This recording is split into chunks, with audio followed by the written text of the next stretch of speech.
The Zimbabweans got runs off every bowler. There's massive sixes coming in.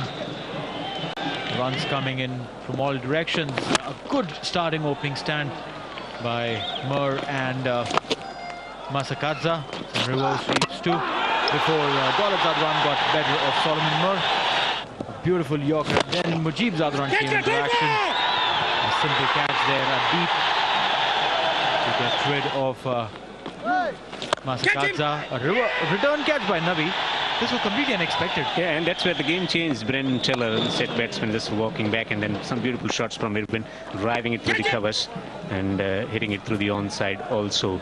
So few shots, struggle for that, but there comes the reverse sweep, and that was good enough to undo the batsman's presence there in the centre, and getting some top edges flying to the boundary ropes for sixes, and then a beautiful delivery. Rashid Khan once on, always on, continue to pick up wickets, giving nothing away to Zimbabwe batsmen, then bowling it googly to claim yet another wicket, and then just scooping it through the offside, which was dropped there on the boundary ropes. Daulat Zadran dropping that catch, and then a lovely bouncer. The batsman was taken by surprise, a comfortable catch there on the boundary.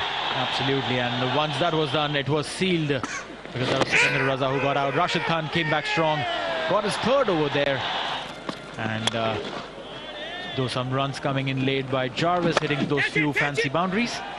This lovely straight hit, smacking it till this catch came through. It was called in as a not out, because the umpires felt it touched the ground, but not before this. And Rahmat Shah got one wicket. That was the second last wicket before Rashid Khan came and cleaned it up, and that was the end of the Zimbabwean innings.